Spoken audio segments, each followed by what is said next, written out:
اور کافر انسان کہتا ہے کہ جب میں مر جاؤں گا تو کیا زندہ کر کے نکالا جاؤں گا؟ کیا ایسا انسان یاد نہیں کرتا کہ ہم نے اس کو پہلے بھی تو پیدا کیا تھا جبکہ وہ کچھ بھی چیز نہ تھا؟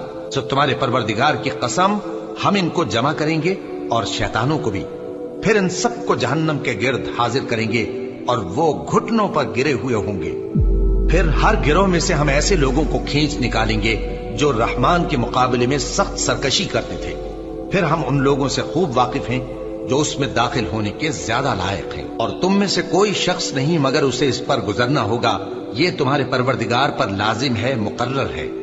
پھر ہم پرہیزگاروں کو نجات دیں گے اور ظالموں کو اس میں گھٹنوں کے بل پڑا ہوا چھوڑ دیں گے۔ بخاری مسلم کے الفاظ ہے کہ جب لوگ پل صراط سے گزر رہے ہوں گے نا، پل صراط کے دونوں جانب آنکڑے لگے ہوئے ہوں گے جس طرح کے کانٹے ہوتے ہیں، اور وہ گزرنے والوں کو زخمی کر رہے ہوں گے اور اٹھا کے مجرمین کو دوزخ میں پھینک رہے ہوں گے۔ جیسے کرین کی آپ سمجھیں کہ وہ آگے کرین سے وہ چیزیں اچک کے پھینکی جاتی ہیں نا، تو نبی علیہ السلام فرماتے ہیں اس طرح وہ اچک کر جہنمیوں کو اس پل سے گزرتے ہوئے اچک کر پھینک رہے ہوں گے۔ اور نبی علیہ السلام نے یہ بھی فرمایا، بخاری مسلم کے الفاظ ہیں کہ ہر شخص اپنے اعمال کے مطابق گزر رہا ہوگا، کوئی سرین کے بل گھسٹتا ہوا جا رہا ہوگا۔ استغفر اللہ، آپ سر اس منظر کو امیجن بھی نہیں کر سکتے۔